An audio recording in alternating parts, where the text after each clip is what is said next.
শাকিব খানের প্রথম পক্ষের ছেলে আব্রাহাম খান জয় আর দ্বিতীয় পক্ষের ছেলে শেহজাদ বীর, তাদের সঙ্গে সম্পর্ক কেমন শাকিব খানের, এই আলোচনা সারাক্ষণ চলছে। তবে দুই সন্তানকেই নাকি সমান সময় দেন অভিনেতা। এর মাঝে চলতি বছর ফেব্রুয়ারি মাসে শোনা যায় যে বুবলি অন্তঃসত্ত্বা, তিনি অভিনেতার দ্বিতীয় স্ত্রী। যদিও এ সময় অভিনেতা নিজে অস্বীকার করেছেন যে বুবলির সঙ্গে তার সম্পর্ক নেই। এবার ফের বুবলির সন্তানের বাবা হলেন শাকিব। পুত্র নাকি কন্যা এলো শাকিব বুবলির জীবনে।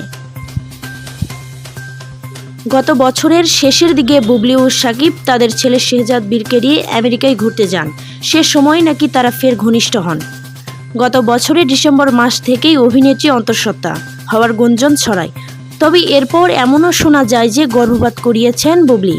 তবে সেই সব রটনার নিষ্পত্তি ঘটিয়ে এখন খবর যে মা হয়েছেন বুবলি। সম্প্রতি বাংলাদেশের এক নৃত্যগুরু অ্যাডলফ খান সামাজিক মাধ্যমে বুবলির সঙ্গে একটি ছবি ভাগ করে নেন। সেখানে তিনি বুবলিকে কন্যা সন্তানের জন্য অভিবাদ জানিয়েছেন।